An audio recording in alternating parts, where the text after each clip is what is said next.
Welcome everybody, so I am back and bringing you guys a brand new thoughts on, and this is going to be my thoughts on the canceled Halo film. So back when I was in high school, I was constantly reading up on the fact that Bungie, in accordance with Peter Jackson's company, that they were going to be doing a Halo film. And this was pretty much being led up to with the Halo 3 live action trailers, which I'll probably have in the background of this video just because they're kind of relative to the topic. This movie is going to be directed by Neil Blomkamp and produced by Peter Jackson. Peter Jackson kind of really wanted to do this movie for a while, and he didn't really want to direct it. He kind of wanted to produce it. He wanted to kind of sit back and let somebody else direct it, and that's why they hired Neil Blomkamp. Whereas Microsoft, they wanted a big name director on the scene, someone that could get the fans hyped up for their film, and so that's why they wanted Peter Jackson for the movie. And Peter Jackson was kind of like, no, I'll let my company Weta kind of produce the film as well as do the visual effects for the movie, and then we'll have Neil Blomkamp direct. And they didn't really agree with that. They also had a really high budget for this movie because they wanted to make it pretty darn cool. And if you've seen some of the live action Halo trailers, especially the ones for Halo 3, which Neil Blomkamp directed as test footage, that was kind of the angle that they were going for in terms of the live action film. There's a script that was penned by Alex Garland, which changed a lot of pretty much formula for the Halo franchise. Master Chief is this super soldier cyborg that was bred from the Spartan 2 program by Dr. Halsey. And Master Chief's armor in the games does not self-regenerate, but in the script that I've read online that you can still get if you find the PDF copy of it,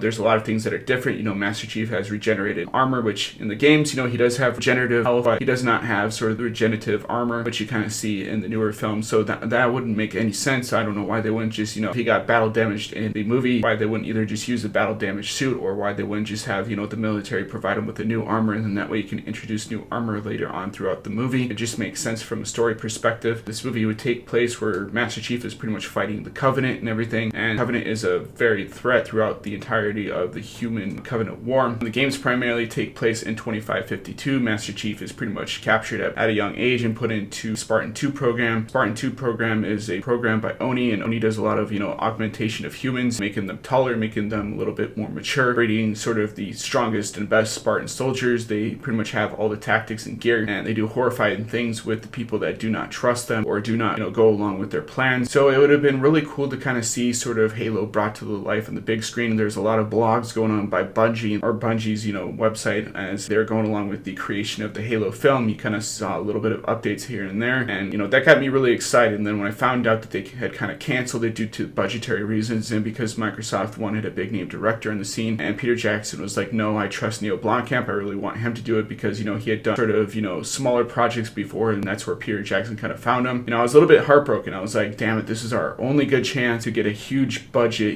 Halo film on the big screen. This would have made non-gamers come to this movie because it's science fiction fantasy. This would have made fans of the video games come. I don't know why Microsoft was adamant that they get Peter Jackson to be involved in it when he was already involved. I just think it was kind of stupid. Yeah, they could have used a little bit of a rewrite on sort of the screenplay just because it wasn't up to par with the standards of the game. And it didn't really follow with the games that much. I don't know what they're trying to do with it, but I didn't really like the direction they were taking with the script. But if they'd done a couple rewrites, if they'd followed the events of what happened in Halo 1 through 3 and maybe even Halo Reach, this game adaptation to a movie probably would have been the best movie to video game adaptation we probably would have had. And it would have probably felt a lot like, Black Hawk Down in a way, just because of some of the live action stuff that we had seen, and a little bit of mix between, Black Hawk Down and Aliens, which would have made for a really cool motion picture. And I think that Microsoft are stupid not to try and attempt this again, just because of the fact that I think this movie could make millions, if not millions of dollars, if done right, if respect of the lore of the Halo franchise, if respecting of Master Chief and who he is, him being this hulking super soldier that can pretty much do anything. Master Chief is that soldier. He does a lot of cool one-liners as well, which you see throughout the games. If you've played Halo 1 through 3, you know that, Halo 2 is my favorite of the entire franchise, but I know people really have an affinity for Halo 3, which I didn't really like it as much, but, it's still a pretty decent game at the time. So I just think if they followed those sort of rules and the groundwork that had come before, they could really make a cool Halo film, and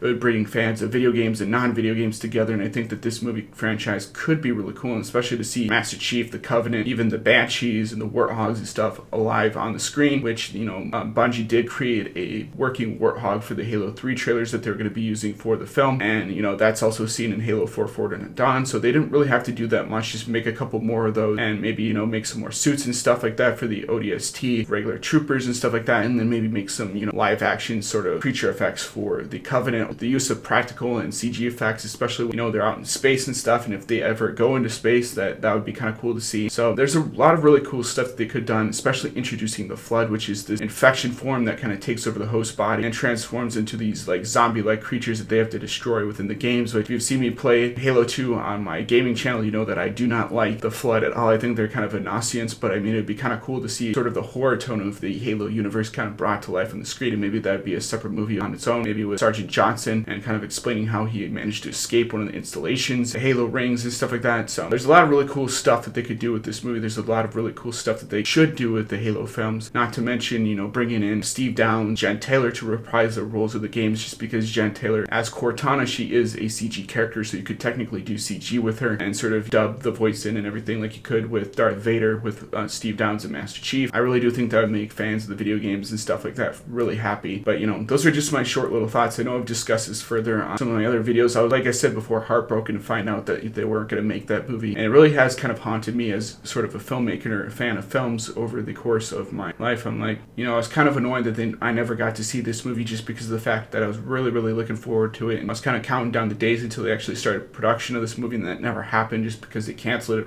out of the blue. But, you know, there's so many great things that could come from a Halo film, and Microsoft is stupid if they don't ever want to consider reprising the Halo film again, you know, just because of the fact that Halo Infinite's coming out. And I think that these game franchises have a really steep lore that even if they don't use Master Chief as the focal point of a Halo movie, they could definitely do some stuff with the ODSTs and maybe even Sergeant Johnson's storyline. So those are just my thoughts and opinions of the canceled Halo film. Let me know in the comment section below what you guys want to see in a future Halo title. And as always, guys, rate, comment, subscribe, and we'll see you guys in the next video.